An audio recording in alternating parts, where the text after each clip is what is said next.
نسيبه من الثلاجة. هذا مو محتوى، هذه أعراض جانبية، يرجى قراءة النشرة قبل المشاهدة. الرياض، الساعة 3 الفجر. الوقت اللي إذا كنت صاحي فيه فمعناته أنك قاعد تهوجس وتخطط لحياتك، وغالبا قاعد تخلط اندومي مع جبن وخلطات ثانية وتتحسف عن حياتك. معك المحقق ليون في ملف جديد من ملفات فلاسيبو السرية، أو صح، في هذه الحالة هو الملف الأول أساسا.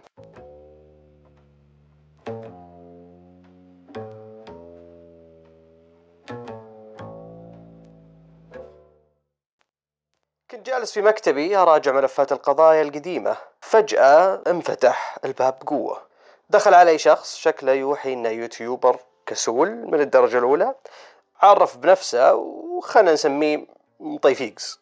قال لي وصوته يرجف: يا حضرة المحقق، أنا تعرضت لعملية سطو مسلح. سألته ببرود: وش اللي انسرق منك؟ سيارتك؟ قال لي لا.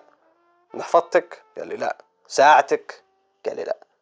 قلت طيب ايش اللي يسرق منك بالضبط؟ ناظرني بعيون مدمعة شوي وخانقت العبرة.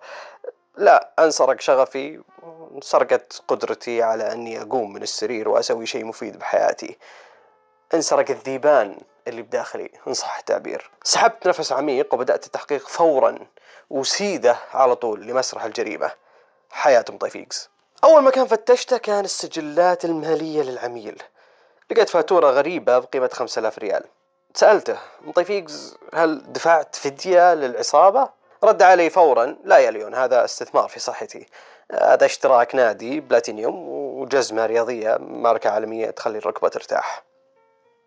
رحت لموقع النادي فورا ولقيت المفاجأة: مطيفيقز ما طب النادي إلا مرتين، مرة عشان يسجل ومرة عشان ياخذ شاور ويصور سناب ويكتب بداية العودة. اكتشفت أن مطيفيقز يعاني من متلازمة شراء الذمة. هو يعتقد أنه بمجرد ما يدفع الفلوس ويشتري العدة، مخه يفرز دوبامين الإنجاز مؤقت ويحس أنه خلاص صار معضل. أما الجهاز اللي شراه في البيت تحول رسميا إلى أغلى علاقة ملابس في الشرق الأوسط، يعلق عليه شماغة وثياب المكوية، وكل ما مر من جنبه يعطيه نظرة اعتذار ويقول: والله النية موجودة بس الركبة لك عليها شوي. انتقلت على طول لشقة مطيفيقز وتحديدا إلى الغرفة. هناك شفت المنظر المرعب. الغرفة كانت عبارة عن مقبرة جماعية للمواهب.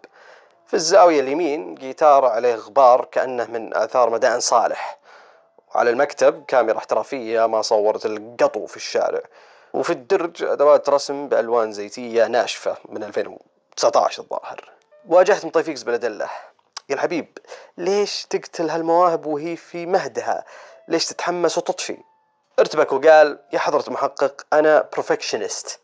ما أدري وش الكلمة بالضبط، بس إنه لما ترجمتها طلع إنه مهووس بالكمال. أنا مثالي، يا أسوي الشيء صح 100% يا ما أسوي. وهذا هو مربط الفرس. مطيفيقز مو كسول، مطيفيقز جبان بس أنيق شوي، خايف يرسم رسمة خايسة ويضحكون عليه الناس. كبرياء يمنعه يتعلم من الصفر، يبي يصير بيكاسو من أول شخطة بالقلم. وبما أن هذا مستحيل قرر ينسحب بهدوء ويقول العذر الشهير: والله ما عندي وقت. مع أنه ختم 4 مسلسلات في نتفليكس الأسبوع الماضي، واحد منهم كان عبارة عن قصة أم عزباء تعيش حياة الأم وهي عزباء. حتى في حياته الاجتماعية الجريمة مستمرة. فتشت في جوال مطيفيقز ولقيت نمط متكرر من رسائل يوم الخميس العصر: يا عيال والله بطني، والله السيارة، والله جدتي تبي نروح للسوق، والله ركبتي لك عليها شوي. أنا موضوع الركبة هذا بديت أصدقه حرفيا. مطيفيقز عبارة عن مهندس السحبة التكتيكية، يتحمس أول أسبوع، يواعد الناس نص الأسبوع، ويخطط للطلعة، بس إذا جت ساعة الصفر تجي حالة الانطوائي المفاجئة. الكنبة تصير مغرية، البطانية تصير دافية، والبشر فجأة يصيرون ثقال طينة. ليش؟ لأن مطيفيقز يحب فكرة الطلعة بس يكره مجهود الطلعة. هو يبي يكون اجتماعي نظريا، بس عمليا هو يبي يشرب شاهي وينقد على العالم بالتويتر وهو يسدح يتبطح. جمعت كل الأدلة، وقفت قدام مطيفيقز وطلعت الكلبشات عشان أعتقله. قبل ما أعتقله ناظر في ساعته وقال: يا محقق، الساعة 3:30، يمديك تنام ساعتين قبل الدوام، ايش رايك؟ طاحت الكلبشات من ايدي واستسلمت لأنه صادق. الواقع أحيانا أقوى من العدالة. طلع مطيفيقز من الباب وهو يضحك وتركني لحالي في المكتب المظلم مع قراراتي السيئة وكوب شاهي بارد.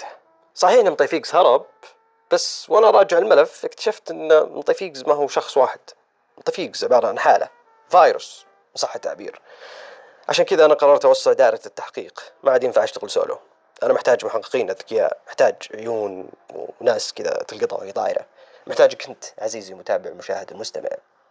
إذا تبي تكون جزء من فريق التحقيق اضغط زر الاشتراك اللي قدامك ذا وخلاص علق شارتك رسميا. القضايا الجاية ما راح تنحل إلا بفازاتك. وقبل ما تمشي، بما أنك صرت محقق جديد، انزل تحت في التعليقات واكتب لي مين مطيفيقز اللي في حياتك، خويك، جارك، زميلك، واكتب لي وش العذر الأسطوري اللي دائم يقول عشان يصرفك. تم تسجيل قضية ضد مجهول مؤقتا.